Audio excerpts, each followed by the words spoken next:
शिक्षा मंत्री का इस्तीफा हो, शिक्षा मंत्री की संपत्ति का 70% उन नागरिकों में बांटा जाए जिनके घर के बच्चे खुदकुशी करके मरे हैं। कब तक रहोगे यहाँ? जब तक चलेगा जब तक ही है यहाँ। बिना इस्तीफे के घर नहीं जाओगे? बिल्कुल नहीं जाने के जी यहाँ से। जो युवा यहाँ पे देश को आगे बढ़ा सकते हैं, ठीक है, वो युवा यहाँ पे आके अपना टाइम लगा रहे हैं। क्यों? क्योंकि बर्बाद हो रहा है यार देश। फार्म भरवाने के भी बाद फीस होती है 500 रुपए 700 रुपए, कई करोड़ बालक फार्म भरते हैं। भर्ती रद्द कर देंगे, कभी पेपर लीक हो जाएगा, कभी कुछ हो जाएगा, कभी कुछ हो जाएगा, पैसा कमा कर अपनी जेब में लगाने लग रही है। ये अनपढ़ बनाना चाह रहे हैं इस देश को। खिलाफ के नारे लग रहे हैं, हाथ में जो है नेशनल फ्लैग है और यहाँ पर जो प्रोटेस्ट है उसका एक नजारा ये भी है, भारत माता की जय के यहाँ पर नारे लग रहे हैं। आप देख सकते हैं छात्रों के अंदर जो जोश है, जो जुनून है, इस तरीके से यहाँ पे भारत माता की जय, जय भीम के नारे लग रहे हैं। तो छात्रों के अंदर देशभक्ति की भावना आपको दिखाई दे रही होगी। और वहीं दूसरी तरफ आप ये भी सोचिए, इन्हीं छात्रों को जो है दहशतगर्दों की बी टीम भी कहा जा रहा है। तो छात्रों का जोश और जुनून आप देख सकते हैं। और दूसरी तरफ जिस तरह की बातें कही जाती है उसको लेकर भी आप सोच सकते हैं। यहाँ पे कुछ और लोग हैं, ईवीएम हटाने वाले भी आ गए हैं। आप कहाँ से आए? मेरा नाम राहुल तिवारी है।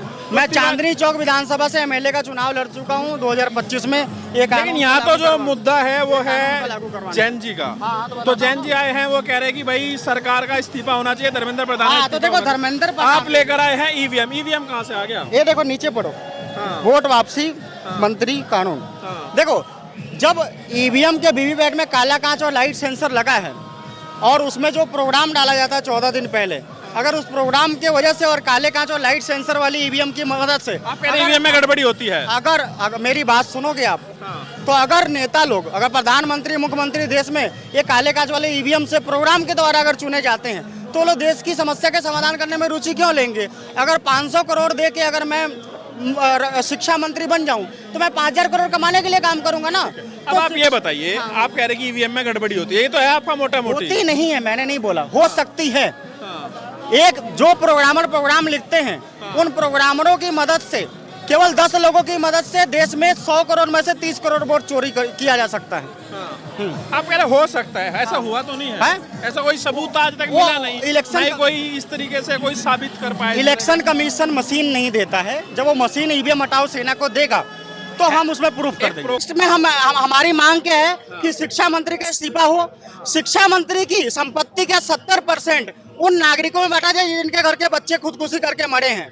और शिक्षा मंत्री को का जो सजा है वो जूरी सुनाए, वो जूरी फैसला ले, जज फैसला नहीं लेगा उसके मामले का, ठीक है ना। अगर वो अपराधी है तो उसको जेल में डाला जाए और अगला शिक्षा मंत्री को वोट वापसी पासबुक कानून के अधीन किया जाए। अगर अगला शिक्षा मंत्री भी भ्रष्ट हो गया तो हम बार बार आंदोलन करते रहेंगे। यही धंधा है क्या हमारा? आज देश जो युवा यहाँ पे देश को आगे बढ़ा सकते हैं, ठीक है, वो युवा यहाँ पे आके अपना टाइम लगा रहे हैं। क्यों? क्योंकि बर्बाद हो रहा है यार देश। आज तक मैंने किसी आंदोलन में इतने पढ़े लिखे लोगों को नहीं देखा, ठीक है, बहुत ही कम लोग आते हैं यहाँ पे। सभी लोग आ रहे हैं, क्यों आ रहे हैं? उनको तकलीफ हो रही है कि मेरा देश बर्बाद हो रहा है। आज मैं अपना काम धंधा बंद करके यहाँ पे प्रचार करने आया हूँ, इसको छपवाया हूँ। क्यों? मैं देख रहा हूँ मेरा देश बर्बाद हो रहा है, मुझे बचाना अपने देश को। तो जब तक शिक्षा मंत्री जैसे मंत्रियों पे वोट वापसी का कानून नहीं होगा और मतदाताओं को अधिकार नहीं मिलेगा, तब तक हमारा देश बर्बाद होता रहेगा। भरोसा नहीं है क्या मोदी योगी पे आपको? आप यूपी से भाई भरोसा तो जी होगा जी, काम करेंगे। जो काम हो ही नहीं रहा तो भरोसा के रोड, अब रोड पे ले लो, रोड बना रहे बढ़िया, टैक्स कितना लगा रहे हैं? पेट्रोल क्या हो गया? पेट्रोल पे देख लो कहाँ जा लिए तुम, बताओ। और कितने % जो है क्या नाम है उस पे वो चल रहा, अभी क्या कर रहे हैं? पेट्रोल आई 85 और वो पेट्रोल में एथनॉल कितना आ गया? 25% एथनॉल दे दिया। 85 तक आ गया। 85 तक। फिर इंजन सील हो रहे हैं, गाड़ी का इंजन भी बेकार हो रहे हैं भाई। आप ये बता, आप यहाँ आए हो, धर्मेंद्र प्रधान का इस्तीफा होगा नहीं होगा? होना चाहिए भाई, होना चाहिए। हर एक युवा जो जितना भी देश का वो यही चाह रहा है, इस्तीफा होना चाहिए। होने के लिए ही आए हैं। सबसे बड़ी बात क्या है? सबसे बड़ी बात हमारा कहना ये है, सबसे पहले तो इन्हें बीजेपी वालों को किसी को नहीं पता कि तुम्हें बोलना क्या है, ठीक है।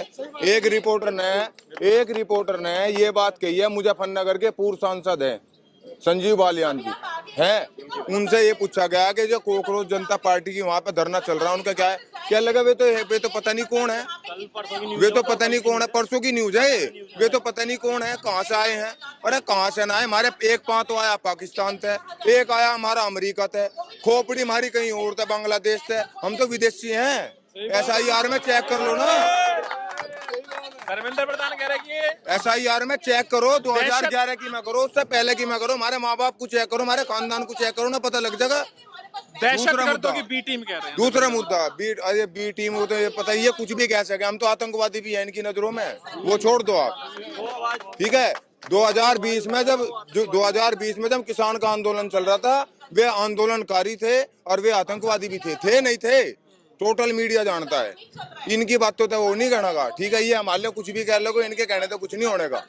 जो हम हैं वो हमें भी पता और हमारे परिवार को पता। तो घर नहीं जाओगे क्या? कब तक चलेगा आंदोलन? आंदोलन तो चलता रहेगा। हम भाई मेरे तनु बता दो, रोटी ये हमें दे रहे या हम ही नहीं दे रहे, भाई आप बात बता दो। आप भी जानते हो रोटी तो किसान ही दे रहा होगा, अन्नदाता कौन है? अन्नदाता तो किसान ही है? और किसान ही रोटी दे रहा, तो हम क्या भूखे मरने लग रहे? हम ना मरने गए, मार तो टंकी भरी धरी, क्या दिक्कत है की?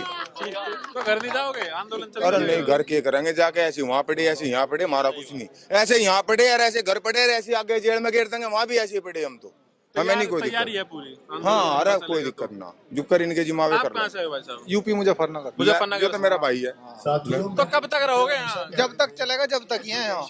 हम तो डटेंगे भाई, हम मतलब आप भी इफेक्टेड है क्या? आपका भी कोई पेपर लीक हुआ है? पेपर लीक हुआ है, SSC के सारे पेपर लीक हो रहे हैं, SSC GD लीक हो लिया, दिल्ली पुलिस लीक हो लिया, और जी ये आपके ये तो सारे हो ही रहे जो इनके अदर एग्जाम चल रहे। अच्छा, नीट का एग्जाम हो गया, सारे पेपर लीक हो रहे हैं। हाँ, सारे कह रहे हो कि रहे हैं। यूपी में तो योगी ने बहुत बढ़िया कर दिया, यूपी में भी लीक हो रहा है क्या? UP triple SC, UP PAT का एग्जाम लीक हो जाए, यूपी ट्रिपल SC का लीक हो गया अभी। करके रखा है इन्होंने, रोजगार बना रखा है, लोगों को फार्म भरवाते हैं, ठीक है। फार्म भरवाने के बाद 500 रुपए है, सुनो मेरी बात, फीस भाई फार्म भरवाते हैं, फार्म भरवाने के बाद फीस होती है 500 रुपए, 700 रुपए, कई करोड़ बालक फार्म भरते हैं। वो पैसा सारा का सारा इनका फंडिंग इनके पास जमा हो जा, कभी वे भर्ती रद्द कर देंगे, कभी पेपर लीक हो जाएगा, कभी कुछ हो जाएगा, कभी कुछ हो जाएगा, पैसा कमा कर अपनी जेब में लगाने लग रही, ठीक है। यो सिस्टम चल रहा है। 500 रुपए तो उसकी फीस है, 500 रुपए उसकी फीस है, 100-200 रुपए वो भरने वाला कोई बिना इस्तीफे के घर नहीं जाओगे? बिल्कुल नहीं जाने के जी यहाँ से। हम वो तो ना करे, ठीक है, नु कह रखी मोज लो तुम आराम दो, कोई दिक्कत ना लौटो। भाई एक चीज और बताता हूँ, अभी एक डीपली से बताता हूँ। एक यूपीएससी की जो आज के टाइम में मतलब यूपीएससी की वो निकालते हैं, जैसे मेंस प्रीलिम जो निकाल के 3-4 साल तैयारी करते हैं, उसके बाद में जो ये पेपर करवाते हैं, मतलब जो ये कमीशन बैठी हुई है, इन पे स्पेलिंग तो सही से आती नहीं लिखनी। कितनी स्पेलिंग बता दूं, बताओ। सिक्किम की स्पेलिंग जानते हैं? उसमें देखो क्या नाम है, एक सर हैं वो उस पर इंस्टाग्राम पे बताते हैं, कम से कम नहीं 10 से 12 स्पेलिंग ऐसी पकड़ी हुई है जो कमीशन करवा रही है ना इस पेपरों को, उन पर स्पेलिंग लिखनी तक आ रही है। बताओ तो बच्चों को भविष्य क्या बना पाएंगे आगे? गलत पूछने को फिर सही करने के पैसे लेते भाई हैं। बात यह है, बच्चों का जो भविष्य है वो अंधेरे में है, नु कहते चांदनी रात में ना है, काली रात में है, चांद छुपा पड़ा है, और बालक बिल्कुल अंधा हो गया, बेड पर बैठाओगे, बिल्कुल खत्म करके बैठाओगे। भविष्य खतरे में है। असलियत में इनका क्या सिस्टम है? इनका सिस्टम जो है, बच्चा पढ़ेगा तो जो है क्या नाम है, सवाल जवाब थर तक करेगा, और अनपढ़ होगा तो जो कर तुम क्या होगे, डाल चलेगा। देखा ना, घर में एक परिवार में 2 बालक है, एक तो ज्यादा पढ़ लिया और एक है पढ़ा लिखा कम, वो है अनपढ़। उसे क्या कहा जाएगा? इनको तो पागल है, तो कहना कहते, और पढ़े लिखे ये बहुत होशियार है। तो इनका ये वाला सिस्टम है, ये अनपढ़ बनाना चाह रहे इस देश को, और जो कर अपने आप अनपढ़ है, इस डालिए देश को बनाना चाह रही। सच्चाई है यार।